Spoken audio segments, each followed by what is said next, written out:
Missing.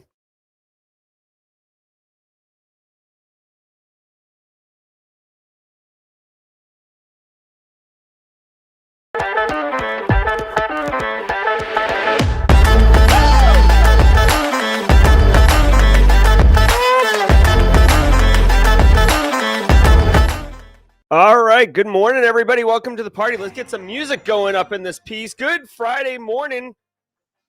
It is November 29th, 2024. This is episode 781, Chiron coming soon, of Simply Cyber's Daily Cyber Threat Brief podcast. I am your host, Dr. Gerald Auger, and over the next hour or so, me, you, DJ Bisek behind the glass, Turkey Lurkey Goo, Turkey Lurkey Gickle, every mall ever and radio station playing every piece of Christmas and holiday music you can possibly imagine. Augusta Delgado, CyberSec JS, Space Tacos, Port Zero in the upstate, Steve Young, Mark Fuentes, Chuck Sapp, Victor Agbana. Yo, we are all going to be shredding the top cybersecurity news stories of the day. And I'll be giving my expert opinion and analysis on each of those stories on what it means to you as a practitioner. So how can we use, So how can we use this information to drive cyber risk reduction for our business stakeholders? Or if you're looking to break into the industry, believe me when I tell you, you're going to get value from here. I promise you, this is the Simply Cyber Daily Cyber Threat Brief.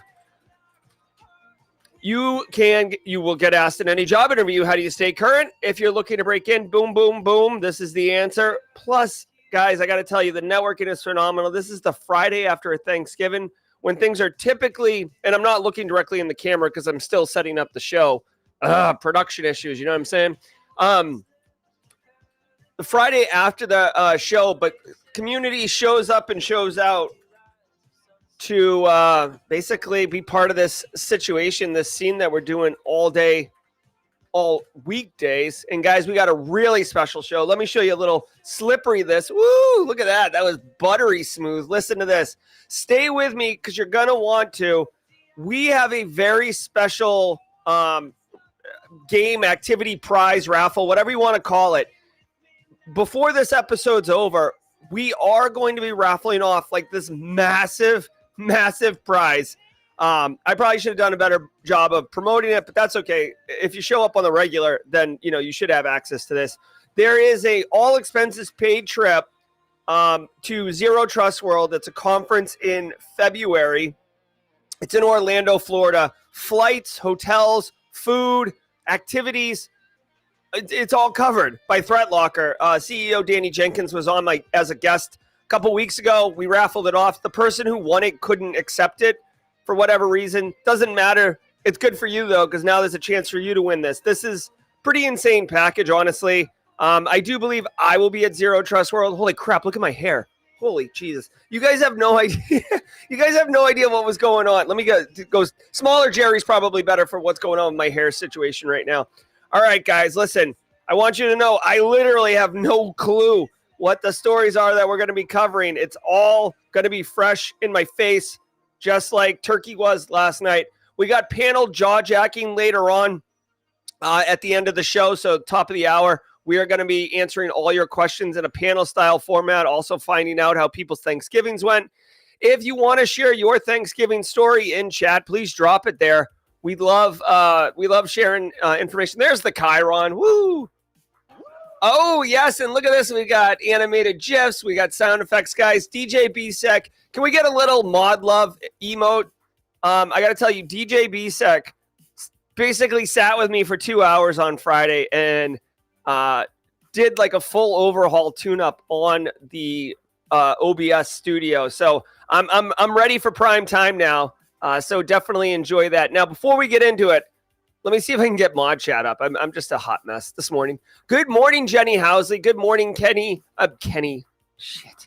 Good morning, Kimberly Can Fix It. Hey, Justin Gold. Sarah's in chat here. Super surprised the Daily Cyber Update this morning post-Thanksgiving. Happy Thanksgiving. Figured I'd join. It's been a minute.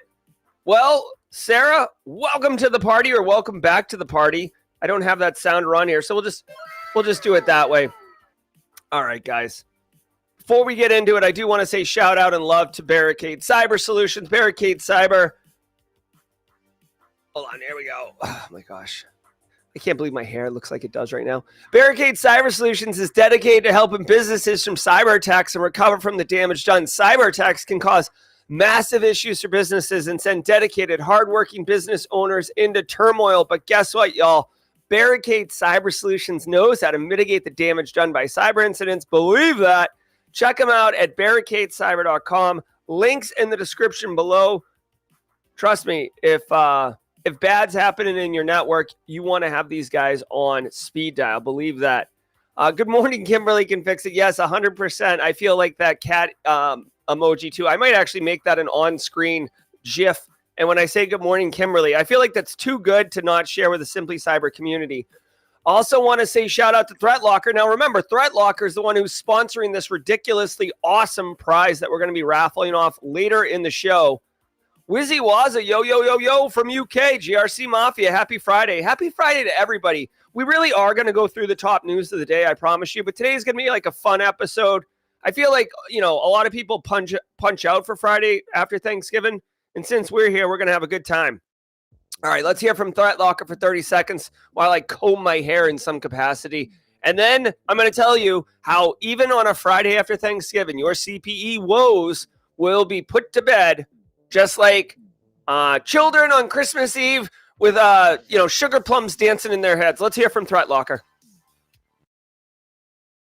Cyber Threat Brief sponsor ThreatLocker. Do zero-day exploits and supply chain attacks keep you up at night? Well, worry no more. You can harden your security with ThreatLocker. Worldwide, companies like JetBlue trust ThreatLocker to secure their data and keep their business operations flying high. ThreatLocker takes a deny-by-default approach to cybersecurity and provides a full audit of every action allowed or blocked for risk management and compliance. Onboarding and operation is fully supported by their US-based Cyber Heroes support team. Get a free 30-day trial and learn more about how ThreatLocker can help prevent ransomware and ensure compliance. Visit threatlocker.com.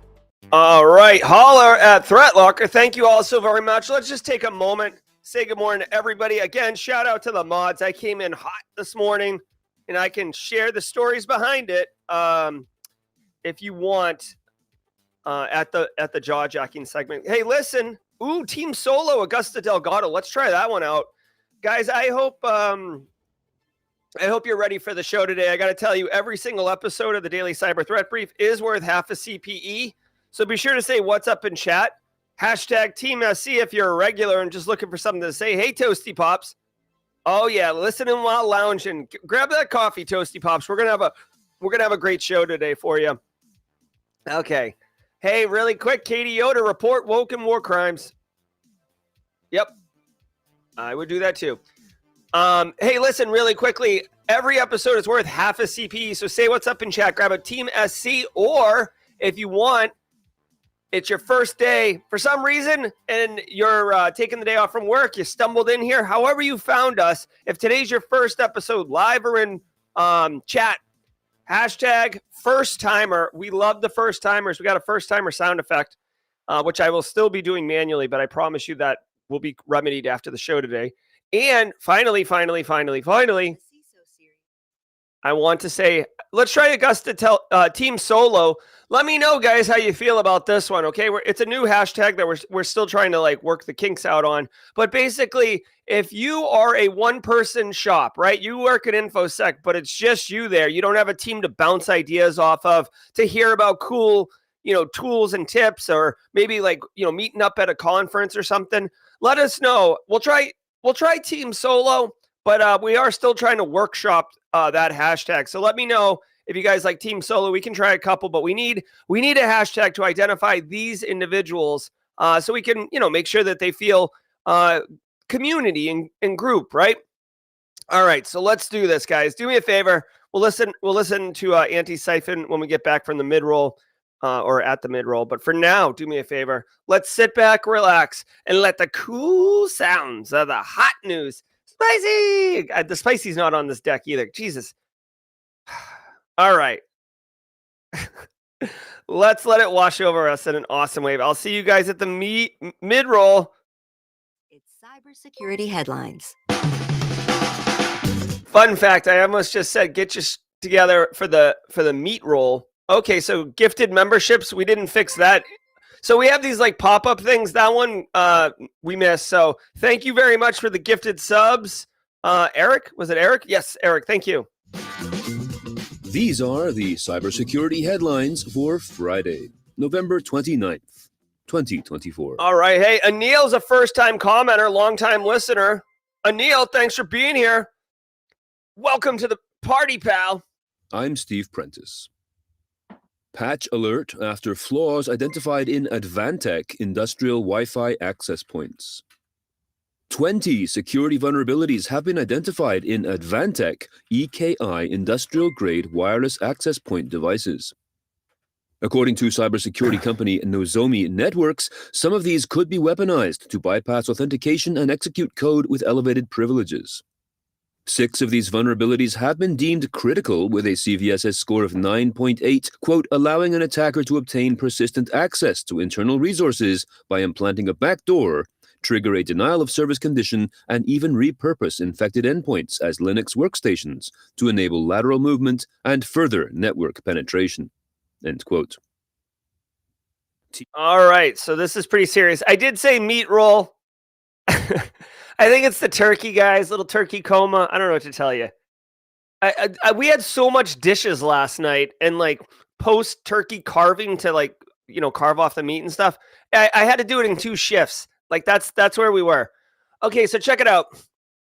24 flaws, or 24 for the layman.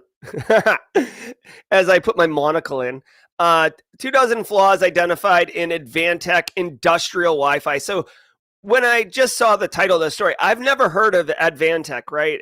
Just FYI, I've worked in the industry a long time. I consider myself a nerd.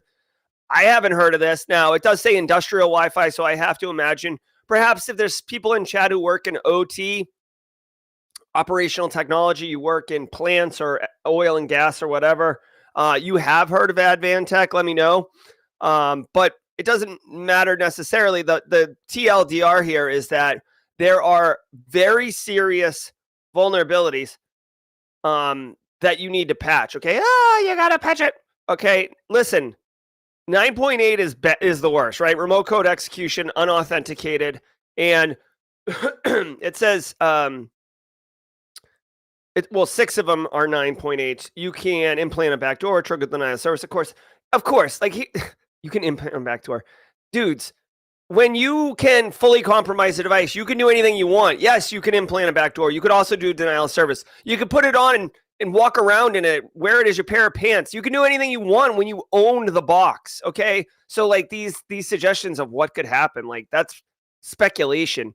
Once you get on the box and run as admin, it's game over. You can do whatever you want, okay? Usually you get post-exploitation frameworks jammed in there, C2 clients beaconing out, and then they do whatever they want from there.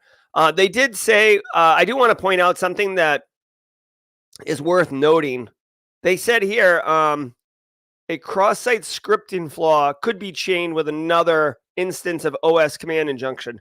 So I want to remind everybody that when you're dealing with tech, even though it's a wireless industrial Wi-Fi access point, so it's essentially a network device, right?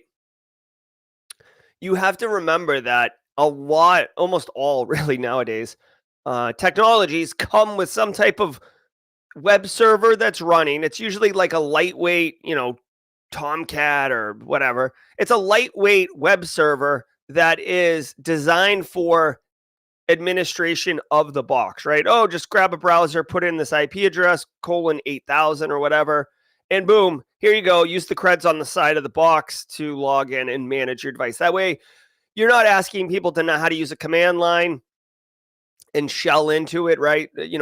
Whoever. So, but when you introduce attack surface like a web admin interface, if you don't properly secure the web admin interface with good security controls, OWASP top 10, if you just you just go to GitHub and grab an Apache Tomcat or Apache whatever, and you throw it in there and you're like, now we have a web console. Woo, I get a bonus. If you don't properly secure it, all you're doing is introducing attack surface. And in this instance, that cross-site scripting flaw can be paired with a OS command injection. So basically what that is really saying is you can run an OS command from the cross-site scripting vehicle, basically. So the payload would be the OS command, and the cross-site scripting would be kind of the vulnerability exploited to do it. We used to see this a lot way back in the day with Microsoft SQL. All right, so gather around. Here's a really quick story time. Back in the day, Microsoft SQL Server, there's the SA account, and you can run like SA.cmd, right? Like you can run Windows commands or Windows, binary commands with admin privileges through Microsoft SQL Server. And if you didn't properly secure that through SQL injection, oh my gosh, it's really stacking up like a In-N-Out burger here. Wade Wells, I'm talking to you. Like you could use this SA account to run an operating system command on the Windows box that the Microsoft SQL Server was running on through SQL injection. So you can stack these things or chain them together. I mean, that's what that's all about. TLDR, if you're running Advantech and your wireless access points are somehow internet accessible, you should patch it immediately. They say patch ASAP, and it says remote code execution, but really, guys, like Wi-Fi, you can have WAN, like WAN to WAN connections, but that to me is not typically what you're thinking of when you think of Wi-Fi access points.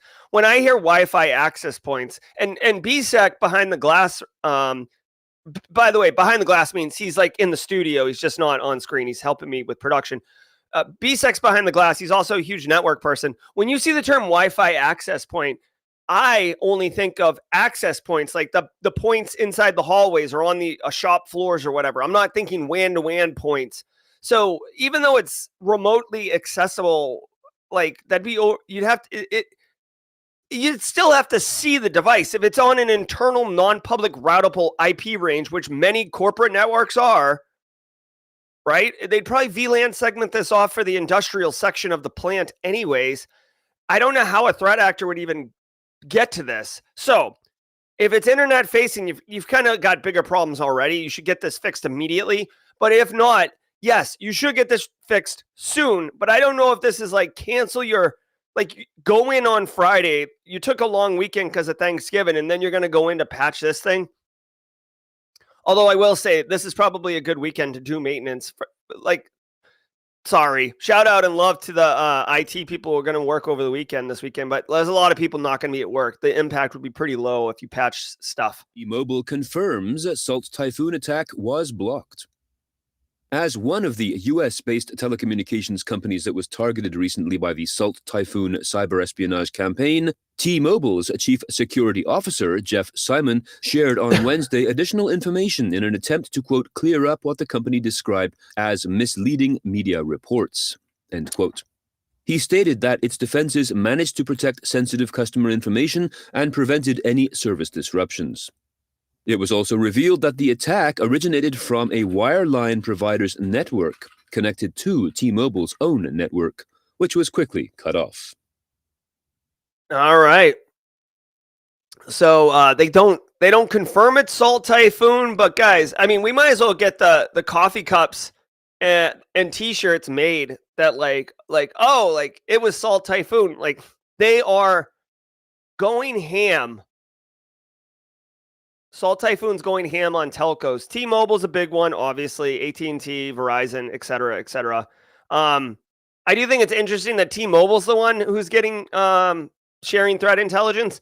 I know this isn't fair, and I know T-Mobile has Snoop Dogg as one of their representatives, but I always think of T-Mobile as like, sitting at the kids' table, if you will, for a Thanksgiving reference. You know what I mean? Like AT&T, Verizon, and for a while Sprint, although Sprint's like lost its luster. Sprint's like Matthew McConaughey and Dazed and Confused. Like you had your time, buddy. Like move along. I think they actually got acquired, but anyways, T-Mobile must obviously have a pretty good InfoSec team over there. They were able to either that or they know how to outsource incident response. Let's see what they say here. Yeah, so if you work at a major telco company and you're here, first of all, thanks for being here. Second of all, there's no question Salt Typhoon is targeting you. There's only a few. Guys, there's only a handful, right? let's see. No impact to systems. Misleading media reports. Okay. Okay, so here he's the guy who's saying, "Hey, listen, what is the impact of these attacks?" It's being reported that threat actors, like namely Salt Typhoon of China, can get access to your phone calls, your text messages, your sensitive information. And at T-Mobile, this is just not the case. So this is not the case at T-Mobile. This is a pretty bold statement here. This is not speculation. This is not, we have a high confidence it hasn't happened. He's literally saying with certainty this is not the case at T-Mobile. I will say this, whether it's, Salt Typhoon attacking T-Mobile or it's Beyond attacking your company, whatever it is, listen, please, if you're in if you're in charge of infosec at an organization, or you are public facing in any way and representing that of the organization, when you speak of incidents and security posture, those two particular things, I'm imploring you, when you're saying things publicly to the media or just on social media, if sometimes, be very careful speaking in absolutes. We are unhackable. You will get hacked. The threat actors absolutely did not get that. Well, you better be damn sure, because otherwise they're going to make it a point to disclose that exact thing. In this instance, he's saying it's not the case at T-Mobile. Threat actors did not get in and get access to all that sensitive information. So, Jeff Simon, bold moves, my friend. Bold moves. It's a bold strategy. Let's see how that's going to work out for him, Cotton. All right. Let's see what else. CISA and FBI recently confirmed that they're investigating all this Chinese espionage. Mark Warner has been going ham on the Washington Post talking about all this stuff and how it's going to make SolarWinds look like not a big deal. This is interesting. Final thing, the FBI has identified 150 victims in the DC area. 150 victims in the DC area.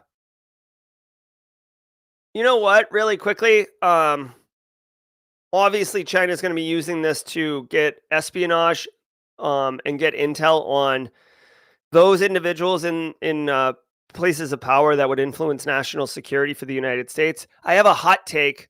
If you're new here and you don't know about the tinfoil hat in the squad emo tray, this would be a time to use it, okay? Listen, here's a hot take. Senator Mark Warner, he's come out and said, like, this is the worst hack in U.S. history. This makes SolarWinds look like child's play. Right?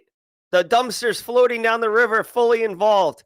I wonder if Mark Warner's just become best friends. Yep. Oh, there we go. Look at that. There we go. James McQuiggan super chatted 1761. Thank you, James McQuiggan. Coffee cup cheers as I recover from the tryptophan and food coma from last night's dinner. I'm thankful for this community. I'm slumming it today while I build my new liquor bar. Bourbon glass cheers. Thank you, James McQuiggan. Did we just become best friends? Yep. And James McQuiggan, squad member. Love it. Oh, also James McQuiggan, Gift and Ted gifted subs. Thanks, James McQuiggan. Appreciate that. Let's go like that. Hold on. Okay, so really quickly, my tinfoil hat. Yep, the pop-ups are good. We're going to have to move them up a little bit because the Chiron's rolling over them. But hey, we're a work in progress, guys. Also, it looks like the chat is like on top of this browser window. But guys, listen, I think Senator Mark Warner, this is complete speculation. I think he was also involved in this compromise. I'm telling you guys, when you personally are involved in a crime, like you've been victimized, you've had your credit card stolen, you've had someone make fraudulent charges on your account, you've had money stolen, whatever. It feels very personal and very visceral, and you want to take action. Mark Warner coming out really strong with some hot takes there. I'm wondering if that's a thing. All right, let's keep going. UK hospital network postpones procedures after cyber attack. Wirral University Teaching Hospital, that is WIRRAL, is a public healthcare organization in the United Kingdom that operates 4 hospitals. The attack on its systems was disclosed on Monday, and the disruptions are ongoing. The damage was being described as huge, and this has resulted in the rescheduling of procedures and requests for patients to only visit their emergency rooms for the most pressing of emergencies. No group has yet claimed responsibility, and no time to restoration has been announced. Hobo. All right. Hey, I'm literally got a punch list going here of all the things I have to do when I get off this stream as far as fixing the setup here. Okay, so check it out. I don't even know if they said ransomware in the story. This is clearly a ransomware attack. Again, like it's the hallmarks of ransomware are so obvious that it needs to be ransomware unless it's you've proven otherwise. Let's go ahead and search for the word ransom in the story. Yeah, okay, that didn't take long. As of this time, no ransomware groups have assumed responsibility. Again, they're probably just figuring out that these things detonated. And, honestly, I don't know the answer to this. If Eric Taylor is in chat or anyone who's actually dealt with ransomware threat actors in the affiliate model. So affiliate models are very popular. Lockbit was part of an affiliate model, ransomware as a service. When the affiliate compromises and detonates malware on a client organization or victim, I wonder what's the communication process or protocol for the affiliate back to the ransomware threat actor organization, the mothership, right? So if I detonate the malware on a victim organization, do I like go to the ransomware web panel and check in to see if I was successful? Do I get notified on a Slack channel that, like your malware deployed, congratulations, we'll be in contact with you? So I kind of wonder, honestly, and this is information I don't have, but I'm seeking. When these victim organizations get hit, because we're seeing more and more of this ransomware threat actor group has not reached out or has not disclosed. And I wonder if there's actually like a time delay between the affiliate and the threat actor group that's kind of managing the infrastructure of the ransomware attack. Long story short, healthcare gets hit. This is a pretty big organization too. 855 beds is not small, okay? Healthcare and manufacturing, they have massive impact on organizations. You take down healthcare, your appointments get canceled, your surgeries get canceled, right? I had a family member, extended family member, who had to go in for an emergency surgical procedure last week. Would have really sucked, honestly, if ransomware had hit that organization, right? So Hatham Burnhall says, can we get certificate of participation for being here? Yes and no. Grab a screenshot of your chat on screen right now. See how your name is right there with your question? Grab that screenshot. That's your certificate of being here. I don't ask people to register to join the Daily Cyber Threat Brief. I don't capture your information. I don't have lead gen going here for marketing people. I just go live, hook it up. So we don't do certificates. Although I don't know, Kimberly, it might be a nice touch, but we could create a generic one and have like a placeholder where you put your screenshot, but I don't know how many people would honestly use it.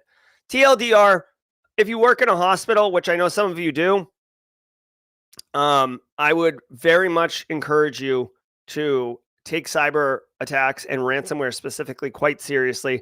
There's a whole stable of standard best practice protections and recovery processes for ransomware. Okay, I'm going to run through them really quickly.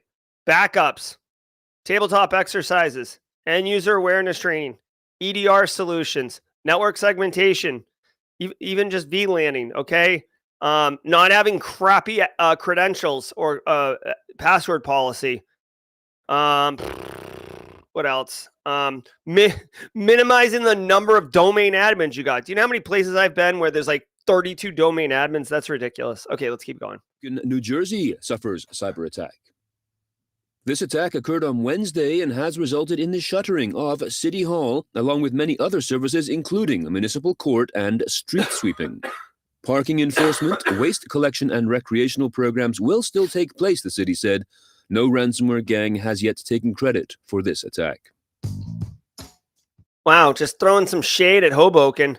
So this story, I don't know. I mean, Hoboken, dirty jurors. I know we got some dirty jurors people down there. Hoboken shuts it down. They're probably going to shut it down for Thanksgiving anyways. I do want to say, unfortunately, I'll bet you money that matters to me that there's a couple IT people who work in Hoboken, New Jersey, who basically had their Thanksgiving ruined. And there's nothing you can do about it, unfortunately, right? City Hall goes down on Wednesday, all online services suspended. It was definitely an all hands on deck for the IT team. They may have called in third-party security practitioners, but with an instance like this, I'm sure Hoboken is like, we need to get the systems back up and running, rebuild them. You know, I hope you had backups. I hope here's another thing, right? Like, I mean, Thanksgiving, most people stay. I know you travel some for Thanksgiving, but a lot of times you don't travel far, right? Like, some people will fly, like, oh, like I moved away and I'm coming back. But for the most part, you're kind of local, but a lot of people take the days off. So you got like a skeleton crew working. I don't know. It sucks. I don't know if the threat actors who hit Hoboken, New Jersey did it on purpose. They didn't say which threat actor group, but I will say that Reseda, I believe it's Reseda, has been hitting municipalities quite often. Oh, yeah, actually here, Reseda says it in the story here. Again, I don't read these stories in advance, but Reseda's kind of like the specialist as far as municipalities go.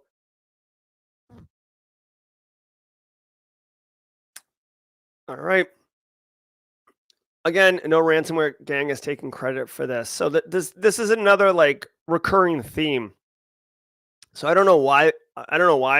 It used to be quite easy. You would just look at the extension on the encrypted files, because that's kind of how they would get their names.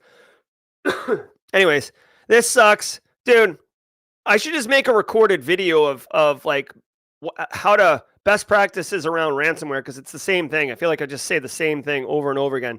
Don't be a victim. Knowing's half the battle, right, G.I. Joe? Like, you can't always stop ransomware from detonating in your environment, but you can certainly reduce the impact. You can reduce the likelihood too. Hello, GRC Mafia. You put the right protections in place, the likelihood goes down. You put the right recovery things in place, the impact goes down. You're a winner. Thanks to today's episode's sponsor, ThreatLocker. Do zero-day exploits and supply chain attacks keep you up at night? Well, worry no more. You can harden your security with ThreatLocker.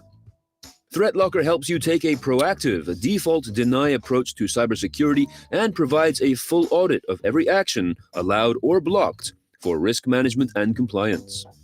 Onboarding and operation are fully supported by their U.S. support team. To learn more about how ThreatLocker can help keep your organization running efficiently and protected from ransomware, visit threatlocker.com. That is ThreatLocker.com. All right, let's go mid-roll.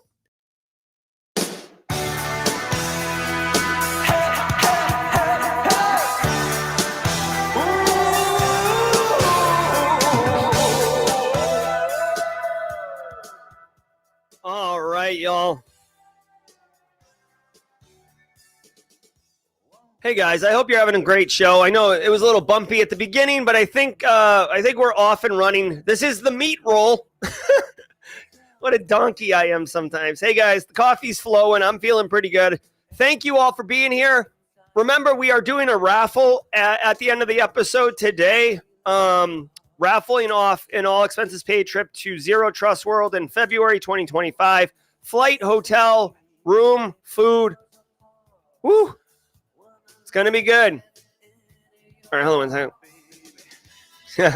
All right, guys. I hope you're having a great show. I'm loving this right now. A lot of friendly faces, familiar faces. Good to see you. DJ Bisek, Megan Gray, Midori, Carey, Augusta Delgado, ZMF. Let's talk about Thanksgiving during Jawjacking. Again, we're going to have the panel. It's going to be all about good times. Guys, I want to say if you're getting value from the show, even though it's a holiday weekend and it's a Friday, consistency is key in our industry. If you could, hit that like button on YouTube. It helps trigger the YouTube algorithm so other people find the show, and we can build our community bigger, stronger, better. I want to say shout out and thank you to the stream sponsors, Barricade Cyber, ThreatLocker, and Antisyphon Training. Let's do 30 seconds with Antisyphon. And when I get back, James will quicken at 35,000 feet with his jokes of the week. Let's go. Quality cybersecurity education, regardless of financial position. Check this out. I want to give some love and some praise to Antisyphon Training, powered by Black Hills Information Security. Antisyphon Training is absolutely disrupting the traditional cybersecurity training industry by providing high-quality, cutting-edge education to everyone, regardless of financial position. They bring industry professionals with years and years of experience into the classroom to teach you and anyone else who's interested practical skills that are in demand in the market today. And on top of that, the student experience is amazing, as you and hundreds or thousands in some instances of other students are actively engaging, networking, sharing tips, tricks, and experiences with each other, all live in the classroom. Go to antisyphontraining.com, check out their course calendar to see what courses they have coming up next. You won't regret it. All right. Thank you so much, Antisyphon Training. Megan Gray, let's talk about what your family thought about the stream at dinner yesterday. Hey, guys. Every single day of the week has a special segment, and Fridays is Grayson's Joke of the Week, presented by James McQuiggan at 35,000 feet. James McQuiggan's been doing the Joke of the Week for years, it feels like now. He's in chat right now. If you meet James McQuiggan, say hello. He's a wonderful person. So after Thanksgiving, we're ready for a good nap or sleep due to the tryptophan and food coma. Here are some sleepy time dad jokes. James wants to say, if there's a king and queen size mattress, where does the prince sleep? The prince sleeps on the air mattress. Oh my God. Woo. Okay. Why do dragons often sleep during the day? So they can fight nights. Woo. So they can fight nights. Why are crying babies who are supposed to take a nap considered criminals? Oh my God. Why are crying babies considered criminals? Because they are resisting arrest. Oh my God. They are resisting arrest. Brilliant, brilliant, brilliant. Finally, while Jerry truly loves what he does, he would love to be paid to sleep. It would be his dream job. Getting paid to sleep would be my dream job. James McQuiggan. Bringing the heat as always. Thank you so very much. Thank James if you liked him, or give him a groan if you didn't. Let's get our la la la's on. Alpha Sierra, let's go.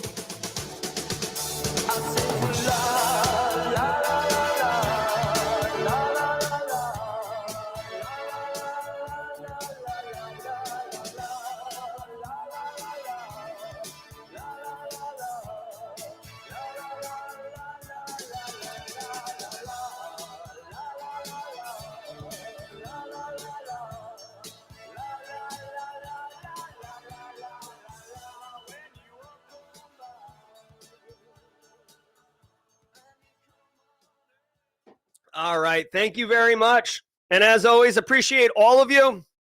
And Alpha Sierra always leading the charge with the la la la la la's. Let's do the second half of the show, finish strong, and get into some jaw-jacking and some prize giveaways. Microsoft fixes vulnerability in 3 major areas. Microsoft has patched vulnerabilities in Azure, Copilot Studio, and its partner network's website, but no action is required of customers. Each of these vulnerabilities has been described as a privilege escalation issue. Its partner network website, specifically the partner.microsoft.com domain, contained a, quote, high-severity improper access control vulnerability that allowed an unauthenticated attacker to elevate privileges over a network. This vulnerability has been marked as exploited, but Microsoft would not share additional information, end quote. Okay. Okay, so check it out. Microsoft obviously has massive infrastructure. I don't really understand this partner network website. So I guess I didn't fully understand it. I think this is different than the MVP thing, but vulnerabilities affecting cloud AI and other services have been patched. So the good thing here is Microsoft saw this issue and was like, you got to patch it. So they took care of it.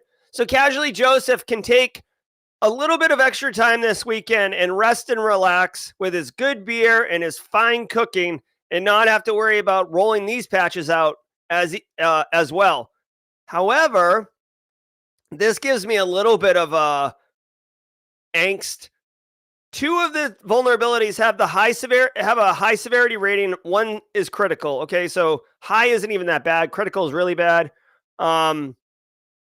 They're all described as privilege escalation issues, which means the threat actor would already need initial access. So that's that's good, right? I mean, obviously, if you protect them from getting in there in the first place, then priv-esc vulnerabilities don't do anything. This is the part that makes me uncomfortable. The vulnerability has been marked as exploited. So Microsoft confirms that this attack has occurred, but they don't share any additional information. You have to imagine if Microsoft knows where that it was in fact exploited, then you have to imagine that they've contacted the affected or impacted client, right? Or victim. Otherwise, I read this and I'm like, oh my God, this is like the equivalent of saying, like, hey, like after you feed your entire family Thanksgiving dinner, you're like, hey, just so you know, I put a laxative in one piece of pie.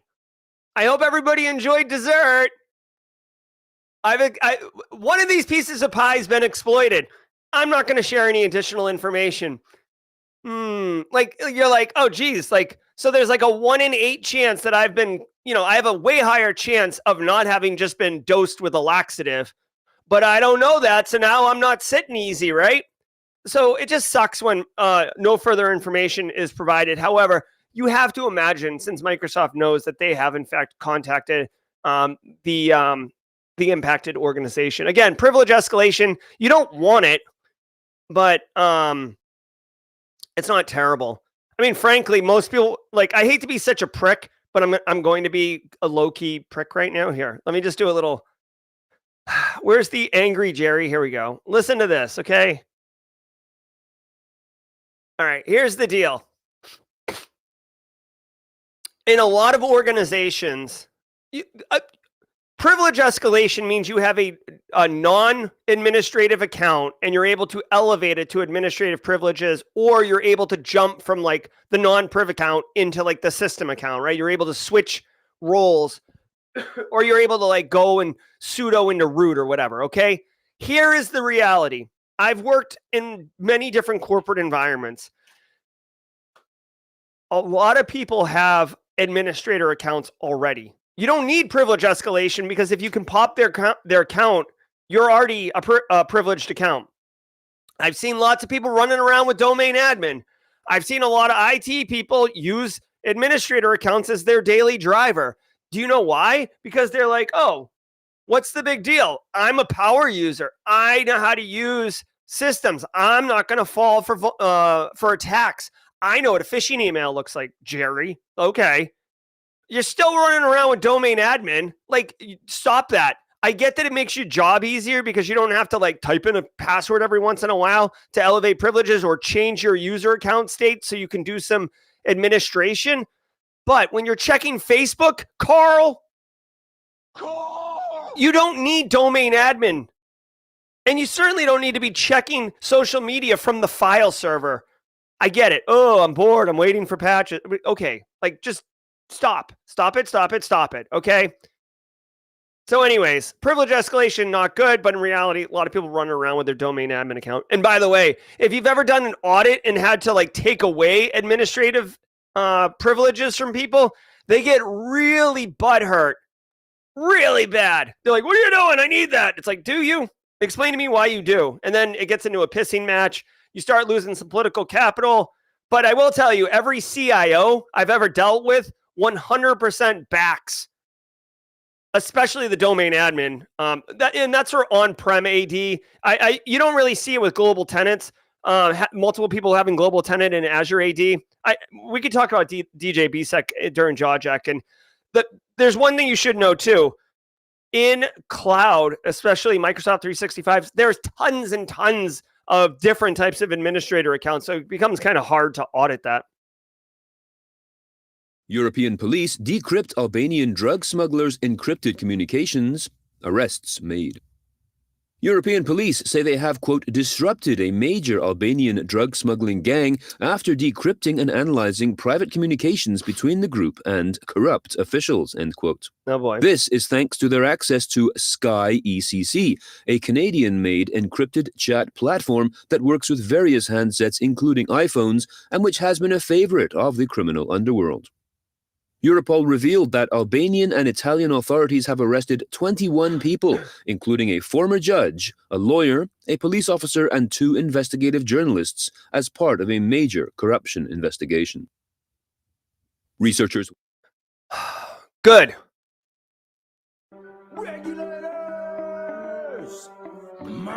Good. What are you doing? Former judge, police officers, lawyers, journalists. Corruption. Oh, dude, I gotta tell you, like, I don't know why, but I find it like, you know how these Gen Z, you know how Gen Z people watch like videos of pneumatic presses crushing Play-Doh and stuff like that, and they're like, oh, so satisfying. Like, I personally, I don't get it. I don't get it. You want to watch videos of cutting soap and treat it like visual ASMR? You do you, okay? I'm not gonna judge Gen Z, but I will tell you, I love and find it so satisfying when like corruption gets exposed and people are caught proverbially with their pants down. I don't want to see anyone with their pants down, okay? But proverbially where it's like so obvious how criminal you are and how you thought you're like leading a double life basically. And you get held accountable, you get exposed, and you get all of that shine of being a judge or a high profile lawyer. You get all that stripped away because that's not who you are. You're a criminal and you're going to be held accountable. Justice will be served. I love it. Okay. Now the crux of this thing that I love personally here is that these, jackwagons were running around using Sky ECC, an encrypted chat platform, which I guess is, the darling of the criminal underground for communications. And law enforcement was able to get into it. And I don't know how they did it, honestly, but they wiretapped 70,000 users and got after them. This Sky ECC is so useful that the Canadian firm that runs it has said to have made hundreds of millions of dollars from the software set. So, I mean, they're basically funding, they're facilitating crime and they know it. But at the same time, this is one of those tricky things where like, you can't throw the baby out with the bathwater because you can't say no end-to-end encryption for anyone. Because yeah, criminals won't be able to do it, but neither can people who are trying to overthrow oppressive regimes, authoritative regimes. The ability to coordinate and organize and have individual privacy, those things will get destroyed too. So you can't get rid of it. However, I don't know. The thing is, this law enforcement had the ability to wiretap this, which means, yeah, if they can wiretap it for criminals, they can wiretap it for you. You would hope they wouldn't do that, but the former judge and lawyer are accused of manipulating judicial proceedings in favor of a gang, while a police officer is suspected of leaking sensitive operational information. The journalist spread disinformation to undermine investigations. What a complex, disgusting criminal operation. That looks like the Sky ECC chats have 2 shipments of cocaine. You know what's wildly interesting? This is probably a terrible day for this Sky ECC company, Sky Global. If they've been making millions and millions of dollars over a decade, and now, like, dude, you and I read this. If we're criminals, right? Me, Space Tacos, we're running the GRC Mafia. if we are using SkyEC to communicate our crimes, we're stopping that today.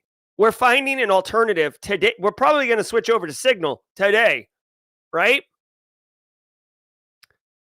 So I wonder if we can, is Sky Global publicly traded? I have to imagine their value is going to tank. Blue Sky Global Energy? Nah. It doesn't look like they're, oh, there we go.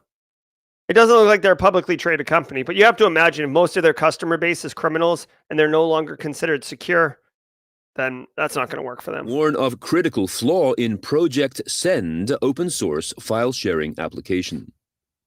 Researchers at VulnCheck What's up, Bridget B? state that a vulnerability with a CVSS score of 9.8 appears to have been exploited by attackers in the wild. This vulnerability is an improper authentication issue that impacts versions before R1720, allowing attackers to create accounts, upload web shells, and embed malicious JavaScript. Project Send is an open-source file-sharing web application. VulnCheck experts believe that threat actors started using the exploit code released by Project Discovery and Rapid7 since September 2024. All right. Yep. So this is straightforward. Okay. This is a great one. So I do love these, like, I love, okay. So check it out. Ransomware is gross and it sucks, but it's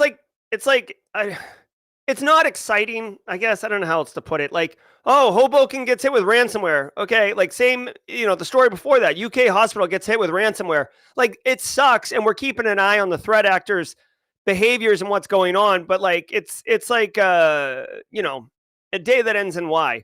So I'm loving this particular story to cover right now. So Project Send is a piece of technology that I don't know what it does, but based on the name, I would assume it's a project management, multi-team coordination software suite. Critical flaw, 9.8, remotely code execution, probably unauthenticated attack, exploited in the wild. So if you're running Project Send in your environment, you absolutely gotta patch it, okay? Really quickly, Jenny Housley's letting me know that 6 Osprey Gaming, first live stream I've gotten to be a part of. This has definitely already helped me be better and more confident at my job. 6 Osprey Gaming, welcome to the party, pal. Love it, love it, love it. And glad you're getting value from the stream. We do it every single day at 8 a.m. Eastern time, every single weekday. 6 Osprey, hope you can join us regularly. All right, so if you're running Project Send, not good. It's internet facing. A lot of times, you can obviously set this up to be not internet facing, but using Shodan here, really quickly, shout out to Shodan. I'm going to get some of this action. Oh, Shodan, behave.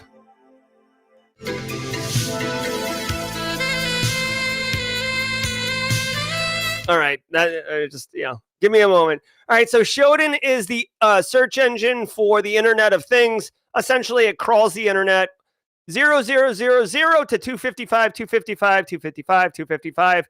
Rinse and repeat every single day. And the IPv4 range is a finite set, and they just crank through it and find whatever's out there. Now, when you're fingerprinting devices, you can use different ways to identify exactly what's there. In this instance, if you search on title, specifically log in ampersand RAQUO semicolon, and then this long string, you will discover all the Project Send servers that are internet facing. Now, remember, this software is remote code execution unauthenticated, which means if you can find one, you can pwn it. There's no amount of, oh, we're too small a business to get hit. There's no amount of, oh, it was just a dev environment. Who cares? Oh, we just tried it out. Oh, it's a practice thing. It doesn't matter. It's gonna get got. Okay, 83 instances out of 208 on the internet in the United States. It's under active exploitation. I don't know where the if there's an exploit out like that you can download. So with active exploitation of critical vulnerabilities, there's something important to note here, okay? You've got to remember, when you're thinking about, like, how bad is this? Like, when you're thinking about whether or not I need to go, like, quit the stream right now and come to work and fix this, you've got to remember this. Not all vulnerabilities are exploited.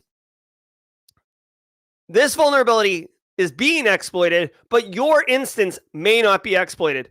Second item.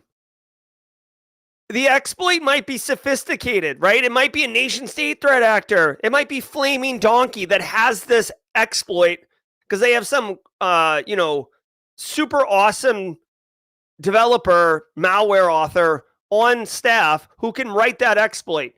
Or the exploit could be on GitHub. Those are two wildly different areas because what we're talking about is what is the pool? What is the number of threat actors that have the exploit and can use it? If it's on GitHub with a tutorial and a YouTube video on how to use it, well, your pool is freaking huge, and I can promise you it's going to get hit.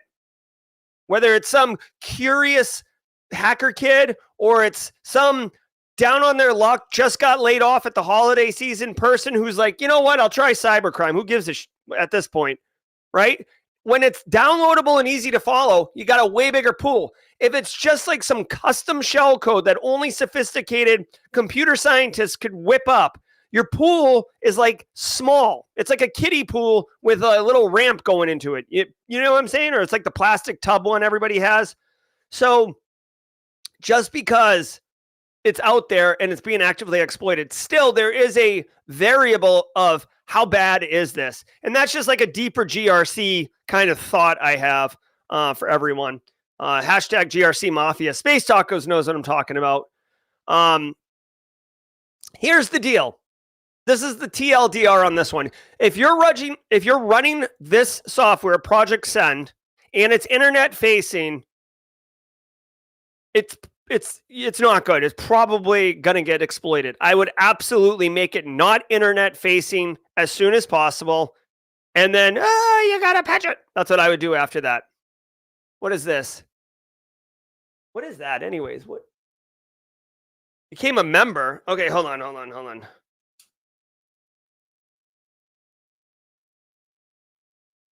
Sorry, the pop-ups. We're we're working through the pop-ups. See, all the cool stuff is made for Twitch. So when you port it over to YouTube, it's like square peg, round hole, and you got to kind of finagle it. All right, let's keep going here. Oh. UK government failing to list use of AI on mandatory register. Branches of the British government and civil service have been less than forthcoming about their use of artificial intelligence systems, even though required to do so by the government. It is allegedly being used by the government to, quote, inform decisions on everything from benefit payments to immigration enforcement, and records show public bodies have awarded dozens of contracts for AI and algorithmic services, end quote. This despite the government announcing in February this year that the use of the AI register would now be a requirement for all government departments. The British Home Office has declined to comment thus far. Yeah, okay. All right, so since we're talking GRC Mafia here is one of the ugly truths of GRC, all right? And I know blue team defenders, probably, I don't know, network administrators and engineers. This is where you guys get to dunk on us, okay? So we're ready. We're ready for you. You can put a policy in place. You can document regulations. Hey, you are required, effective immediately, to disclose the use of AI in technology. Feeling pretty good. Like wiping your hands, GRC people walking out of the building on Wednesday, going for a Thanksgiving Thursday, just like, man, we're straight crushing it. Like I'm high-fiving Ryan Longwood. I'm like, psh, what's up, Ryan Longwood? And Space Tacos is like, Jerry! And I'm like, we're crushing it. We're making everybody disclose where their AI is, okay? Okay, then we come in on Monday, and lo and behold, oh no, people aren't following policy. an administrative policy can be circumvented, and unless you have teeth attached to that policy, like you're terminated or you lose funding or you go to the back of the line, and again, those are extreme sanctions for non-compliance. But my point is, if your punishment is nothing and it's an administrative control, then I forgot. I didn't think you'd check. Okay.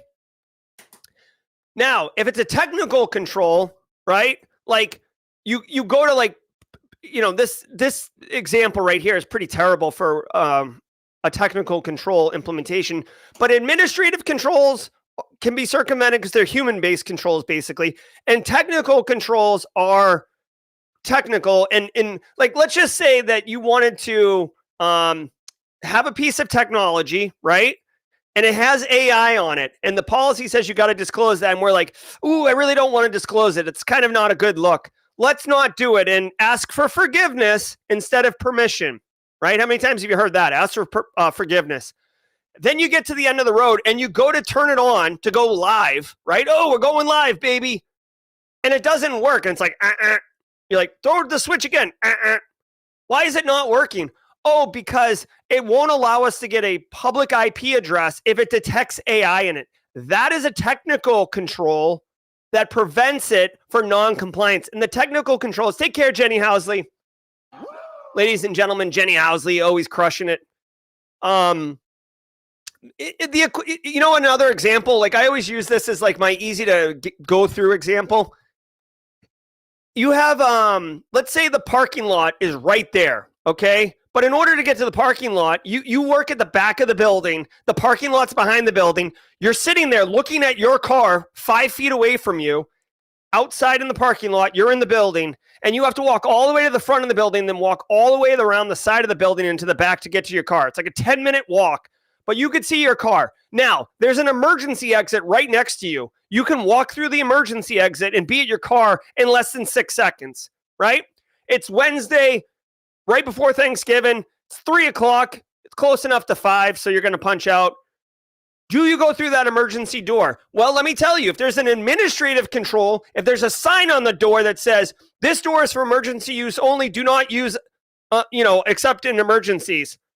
Well, if you go through the door and close the door, Now, let's make it a technical control. When you open the door, there's a huge alarm attached to it. And it's like, mom, mom, mom, mom, mom. Or when you push the door open, law enforcement is called and they converge on the scene. Well, now you're adding a little bit of skin to the game and you're introducing a technical mechanism that is absolutely going to deter me from walking through that door. And I'm willing to go the 10 minutes around the block because I just don't want to deal with that. That is a technical control versus an administrative control, and why GRC people need to blend the two to be successful. DJ BSEC with 30 months. Love it, love it, love it. Thanks, DJ BSEC, as always, for all your support, both as a community member and as a mod behind the glass. Whoa, Justin Gold flexing. Little flex here, Jay Gold. And that's why he's actually JMod on the server.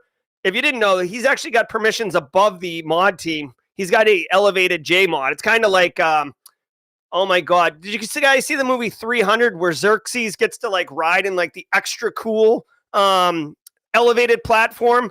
And he's got like the gold filter on him. That's JMod, okay? The rest of us, we get to like schlub around. We get to sit in the cool like tent with like the fruits and the olives and stuff. But JMod's sitting on a stack of books slightly higher. All right, here we go. Here we go. Hold on. I think that's it for the stream. We are going to do this raffle in a hot minute. So give me a second.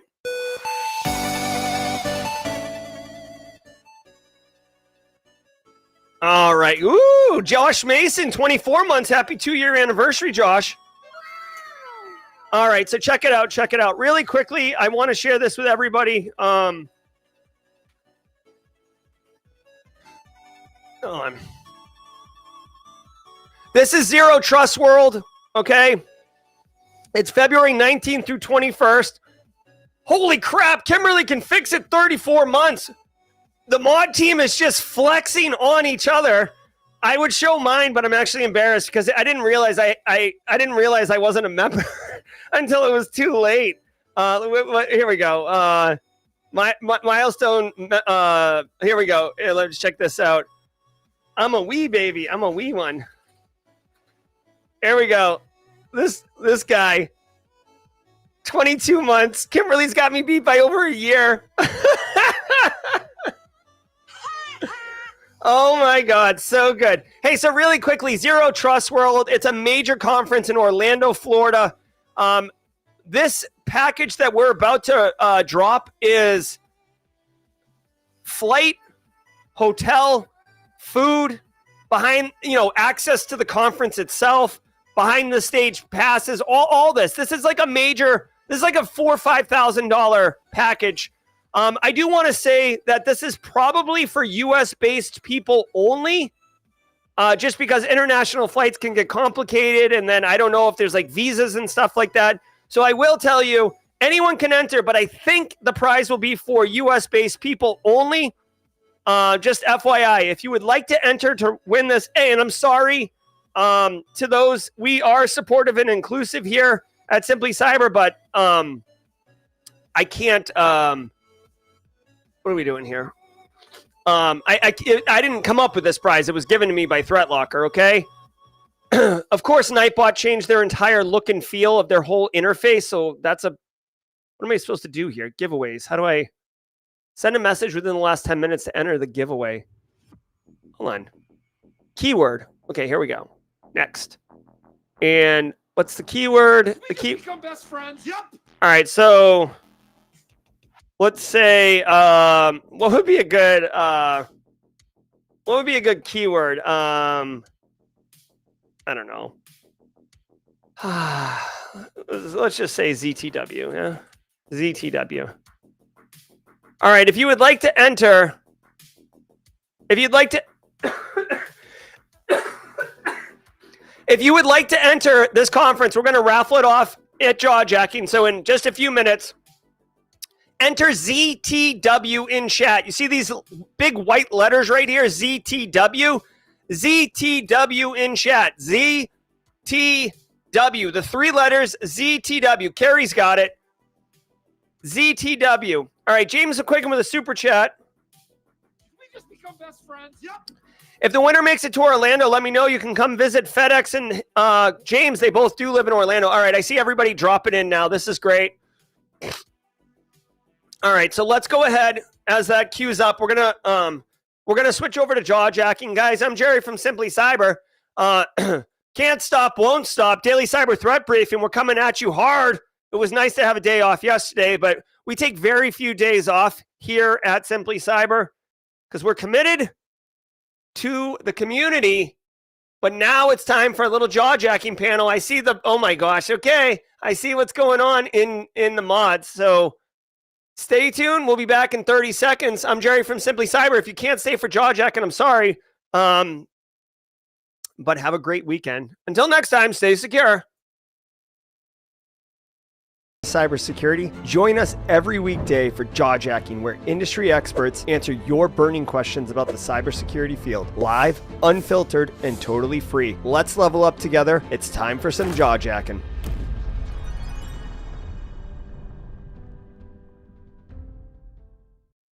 I really do like that transition video. I think it's classy, guys. Welcome to Jawjacking. I'm your host, Jerry Guy. Hold on. Wait a minute. Hold on. Welcome to Jawjacking. I'm your host, Jerry Guy, coming hot off the heels of the Daily Cyber Threat Brief with that nerd, Dr. Gerald Auger. We are doing a panel on Friday, and today we've got very special guests. You guys all know them, but we always do the intros as it were. You might know him from such things as Advent of Cyber 2023 and also being behind the glass, ladies and gentlemen. He's a network engineer who also likes long walks on the beach. Ladies and gentlemen, DJ BSEC. You are on mute, DJ BSEC. Let's try that again. DJ BSEC. All right. He's known as Cashmere by his friends, but you might call him Casually Joseph. If you do see him, give him a high five. He's recently started streaming, ladies and gentlemen, Casually Joseph. What's going on? Oh, that's good. Little dunk, little dunk, little dunk. Yep. So I like it. I think DJ B-Sec's ready to go.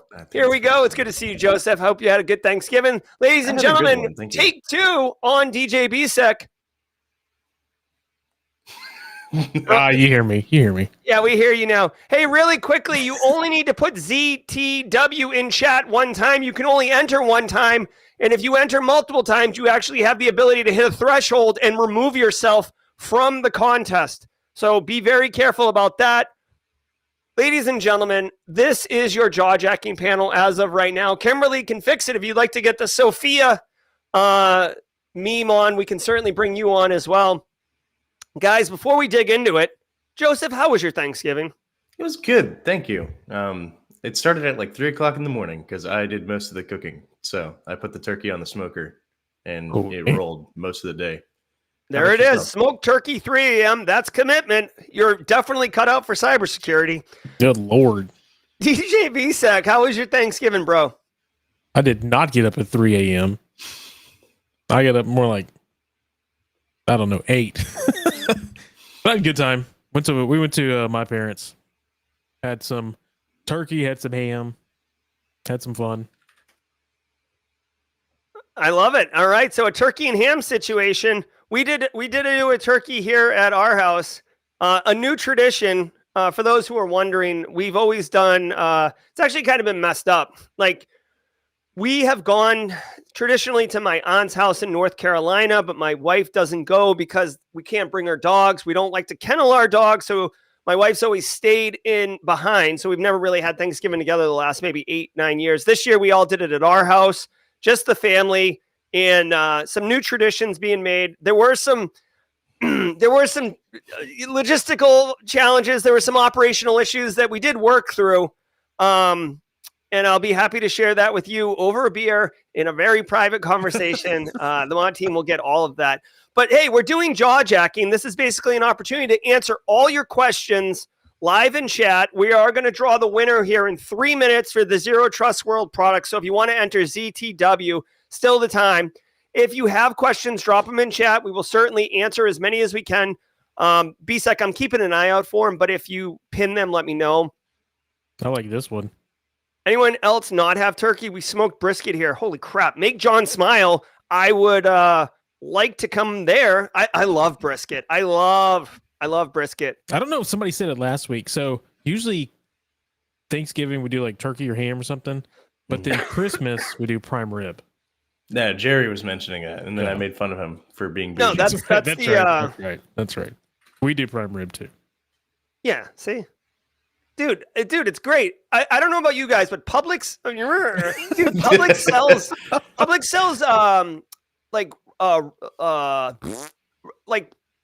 the roast. Yeah. For like it's like Rib $6 roast. a pound or something. It's sick. Yeah. It's stupid. Like you got to do it. I'm not actually sure if rib roast is the same thing as prime rib, though. Isn't it just you just cut it? It's different. Rib roast, it's there, but prime rib is not rib roast. Well, then I'm Prime getting rib is like confused. Whatever I'm talking about, it's definitely prime rib. It's whatever the big roast of prime rib you get is. a big prime rib, and then you could actually take a prime rib and cut it and create steaks out of it if you wanted to. But usually, you take the whole prime rib and just smoke the hell out of that thing. Yeah, I cook it low and slow. Dude, I'll take pictures. I actually borderline get kind of, like my wife might want to keep an eye on me. I get I get all olive oiled up. I get the herbs. I'm really rubbing this sucker down. Whoa. Playing. It's nice. So my question is I know you're originally a northerner. What kind of sauce are you using? Are you doing a peppercorn or are you doing the horseradish? I feel like you're a horsey guy. Yeah. I typically do like a really thick salt and pepper crust, like with like some herbals on it and stuff like that. But yeah, I'm more of a horseradish with my I like a horseradish gravy mix, kind of getting in there. Don't I like flavor? You know what I'm saying? Okay. There's stuff pinned. All right. Let's get into it. Here we go. And Marcus Kyler will be joining us. Marcus, I dropped you a nice restream link in DMs. Who plays Kyler dominoes at Thanksgiving? Midori K, do you guys, hey, so first of all, do you play dominoes? But if you don't, do you have any like games or anything that you guys do? Or like, annual activities like, oh, hey, we're going to definitely do this. Joseph, do you have any activities? Okay, I was waiting on BSEC. No, you're like in the middle, so I was just letting it come down the line. No, we just started the Thanksgiving tradition. This is the first time we had the big family Thanksgiving at my house. So it was kind of just testing the waters. The game this year was stop the old people from talking about politics. Every time someone mentions politics, drink. You guys were hammered by like 1 p.m. Hammered. Hey, really quickly, I did say I was going to draw the winner here at 9:15. It's 9:16, so I want to draw it. After seeing the Mr. Beast video with the dog pack 404 not complying, I definitely want to hit this. Really quick, let's bring Marcus Kyler into chat. Marcus Kyler from Detroit. What's up, Marcus? What's going on, everybody? Oh my gosh, love it. Okay, so let's go ahead and pick this winner. Guys, this is the winner for the huge Zero Trust World package. It's going to be good. Good luck to everybody. Here we go. And the winner is, doink, Brews and Hacks. Brews and Hacks. Love the name, Brews and Hacks. If you're in chat, Brews and Hacks, let us know. Otherwise, we will re-roll the winner. And guys, keep an eye out for that. DJ, and congratulations, Brews and Hacks. That's a huge prize you just won. DJ BSEC, do you have any annual traditions that you use? I'm trying to hold on. Here we go. Okay, Marcus Kyler, do you have any traditions or games, or do you play dominoes? Yeah, I'm in a situation now where I'm kind of like relearning, not relearning, but what would you call it? We'll say relearning or re-establishing traditions. Because I'm rebooting. Hanging out with, I'm rebooting because exactly. I'm hanging out with my fiance's family now, and this was my first Thanksgiving with them, and well, not my first holiday with them, but first Thanksgiving with them. So just getting a chance to be with them, and which is really huge for me because I don't have a lot of family here in the Detroit area. Most of my family is down south, and so it's just been kind of like me, my girls, and my dad for several years. But now, my fiance's family, just having the opportunity to spend time with them is pretty cool. So just kind of building that tradition, I guess. So right on. Yeah. I love it. BSEC, you got any traditions? Yeah. So usually, I think I already talked about this. So usually the weekend before we go to my in-laws, we go to the lake house and we do stuff there. And then on Thanksgiving Day, we go to my parents and my brothers come over. Fortunately, one of them, his whole family has COVID, so they did not come over. I guess that is fortunate that they did not come over. Yeah. I don't want to get sick. But usually we sit around, eat, and then play card games or something. Love it. Card games, some good drinks, some good fun. Didn't have the football on. Football's always there. Hey, really quickly, Brews and Hacks section. What's that? Oh no, just saying, gotta have the football on. Yeah. Detroit win, right? Oh yeah. What a game! That was a crazy game. Did y'all watch that? That stressed me out unnecessarily. Yeah, the Detroit Lions is a great story this year. I'm enjoying it. All right, so Brews and Hacks, do me a favor, DM me on Discord, or even better, in general, on the Discord server in general, do an @Gerald Auger. That way, everyone can see it because my DMs are a terrible place to operate. Brews and Hacks also says, would you hear me out on a t-shirt idea for Simply Cyber? Brews and Hacks would love to hear you out on that. Go ahead and drop it in chat, and we'll get that around. Nathan Allison says, does everyone go around and say what they're thankful for? I will say that that's not a typical tradition, but I inserted it into our workflows last night, and we went around. Of course, I actually had to preface it by saying, like, all right, listen, let's go around and say what everyone's thankful for. And let's be real. We all know that we're thankful for family. We all know that we love each other. So, like, let's do one that's, like, sentimental, but then, like, kind of lean into like one that's, whatever you want. So, like, thankful for Pokemon. Okay, done. Do you guys go around and say what you're thankful for at all? Marcus, is that something that they did at your fiance's house? So good thing she's not watching this right now, because she would probably get mad at me if I say this. So my fiance is the notoriously late one in the family. and I mean notorious, like to the point where like they're counting me to try to get us to the family on time now. But unfortunately, that did not happen yesterday. So I don't know if we did that because we didn't get there until so dinner. It was supposed to be at 3. We got there about 3:50.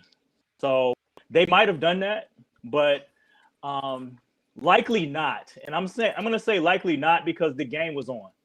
Because this is Detroit area. The game came on at 12:30, and so I don't know if people wanted to pause the TV enough to not just pray, but also go around. And it was like 20, 30 people there. Go around and everybody's what they're looking for. So unlikely that did not happen. So yeah, dude, that's a huge party. 30 people, dang, That's a lot. Yeah. Okay, that's insane. Yeah. Wow. That's a major cook. Whoever's cooking that meal, wow, they got a good one. Also, I will say contributions. Yeah. Oh yeah. I like that from everybody in the family. Yeah. All right. So Brews and Hacks. By the way, Ryan, I DM'd you on LinkedIn, so get with me there. Follow up the OSI model, but the 8th layer is Carl emote sitting on the application layer. There we go. We can certainly do that. I like it. Should be definitely burning the application layer. Yeah, burning the whole thing down. 8th layer, the meat layer, setting it on Carl fire. layer. He's on the outside with a match that's lighting the OSI on fire. So I will tell you another, I guess, tradition or whatever. That's definitely a thing. We set Christmas bomb hit yesterday at our house. So I don't know about you guys, and I know there's different cultures and religions and stuff. So whether it's you're setting up for Hanukkah or other type of cultural events, at our house we celebrate Christmas, and we went full tree up, all the ornaments, wreaths are on the door, little tchotchkes are all over the place right now, and the holiday music is in full tilt. So definitely good. There was one issue. We have this really, really cool candle lighter. So instead of a fire, it basically looks like a taser. I don't know if you've seen this. Gen Z, you've probably seen this. It seems like a Gen Z thing. So it's a taser looking thing, and you put it in there. Well, the candle went out, and my 9-year-old's like, "Oh, I like this," and he stuck the taser down into the liquid candle wax, and then pulled it out, and he's like, "Oh, it doesn't work," and it's like, so. That will not be a tradition at our house. That's a pretty easy to fix, thankfully, since it's basically just arcing between 2 metal poles. You take the wax off, you're good. Yeah, just burn the end of it. Just take another lighter and burn the end off of it. Yeah. Okay, a lot of great solutions. Maybe we should have live streamed directly from there, or I should have mentioned it in Mod Chat, because we went with a different approach that involved very manual, tedious removal of wax. Those are a modern solution to Zippos, by the way, because Zippos were the windproof lighter, and now they have those which are windproof because they're just an arc. Yeah, no. It was definitely a Gen Z product. Hey, here's a quick question. Mariana Albright wants to know: does anyone have Black Friday deal suggestions that are related to cyber, something to look forward to, renewing Black Friday or Cyber Monday, maybe that people don't know about? I saw somebody post something about stuff that sales for cyber, and I don't remember what it is. Most training platforms are running a deal of some kind. Yep. Let's Defend is 55% off. Simply Cyber Academy. Ooh, what? 30% off. Yeah, most of them. You can get these long-term deals. Also, if you're wanting to make content like Restream, StreamYard, all of those are running Black Friday, basically annual account deals. So any other Black Friday deals that you know of, Marcus? Besides the ones that you just mentioned. Yeah. It's just okay. Yeah. Sorry. No value on that one. Sorry. No. It's good. Okay. Try Hack Me's 30. That's what Try Hack Me's 35% off. Yeah. Costco might have a deal on Costco size bag of Halls or Ricolas for Jerry. Yeah. Oh my God, I don't even know what's going on, dude. I've been working on this, this for almost 4 weeks now. So you turned Josh 40 donuts. 7. I don't know. You turn 40 something, and it's like a new character trait. You got a new perk. Yeah. Oh yeah. I unlocked. You're the Ricola guy now. I unlocked nasal congestion. Yay. So yeah, no, it's all good. I will tell you also, obviously Black Friday pricing. Black Friday pricing on non-cyber stuff, right? Obviously a ton of things. Cyber Monday. My kid wanted to go to Target this morning. I told him I would put him in an Uber and send him, but I'm not leaving this house. That's a good solution, actually. I mean, I told him, I'm like, dude, this is the worst. Like, this is the worst. You can't get me in public today. Like, this is the worst. I'm not sure Mrs. Auger would approve of that. Oh no. She absolutely wouldn't. She'd have to get up. Do it before she gets up. It's like 5 a.m. and Jerry's throwing his kid in an Uber. Yeah, just keep your find my location going, and we'll be fine. He puts an air tag on him. See ya. Yeah. Well, the thing is, he wants to go to Target because he thinks he can get like good discounts on Pokemon cards. He's like really into the Pokemon now. It's just a different generation now. Because I mean, just think of Uber, Casually Joseph. You're not a part of this. I'm sorry, but just think about if you guys, if we had Uber when we were growing up, when our parents just used to send us off and we just had to get home before dark, man, what you said, Jerry, that would have been valid. You had taxis. Yeah, our parents would have. Our parents would have phoned us. Taxis. Well, In big cities, yeah, you did. Oh yeah, no, it would have been a thing. Yeah. Although the problem is, my BMX bike, it's already a sunk cost. Uber would cost money. In my house, my dad would be like, "You want a bike? Get going." Like, exactly. It was a bike everywhere. There you go. Plus, we were always told, remember, you don't get in a car with somebody you don't know. Yeah. But now that's completely changed. No, everybody gets in a car with nobody they know. Yeah, you were told not to get into a car with people you don't know, but did you ever actually listen to that? Yeah, I didn't get in. Well, I didn't get into any cars. I just, like Jerry said, I was on a bike all the time. Yeah, same. Same. Yeah, Rich464, the Threat Locker giveaway. We announced it. We pulled the winner at 9:15. It was Brews and Hacks won. All right, so we have some people taking public bus. I will tell you guys, I do love the holiday season personally. It's always so cool and so chill. We have a lot of family traditions around the Christmas season in our family. There is one that we do every year for Simply Cyber. The Lima Charlie does like a 12-hour stream telethon thing. I don't know if you guys remember. They did it last year. We've been involved for like 2-3 years now. They're going to be doing it again this year. We're actually going to be running jaw-jacking update for the mod team. This is real-time update. The jaw-jacking segment will be streamed on Lima Charlie's channel for Cybersecurity Cares, and they're raising money for domestic violence victims and the ability to help them get sorted out. So more details to follow on that. All right, let's see. I think this one's pretty true. Although I will say this, if you're a Gen X parent, you're probably also pretty free with your kids, because I am. I let my kid, he's 16 now, but when he was younger, I let him ride his bike and go everywhere. But we also had a phone. We could tell where he was at. So yeah, a little bit different. Our parents did just kick us out the door and say, don't come back until the sun goes down. Yeah, 100%. The phone definitely grants the freedom. I will tell you my real quick fun little story or whatever for the community tidbits Tuesday. So we said to my 12-year-old, now that he got a cell phone, all right, you got some freedom. I live in one of these planned communities where there's kind of like a couple different areas of the community. And we said, you have carte blanche in our section of the community. And this is like miles of road and stuff like that. So it's enough for him to stretch his wings and be independent, but close enough that if I need to get to him, I can get in my car and get to him in a couple minutes. Okay.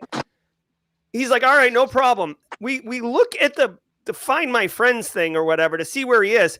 And he's in the woods.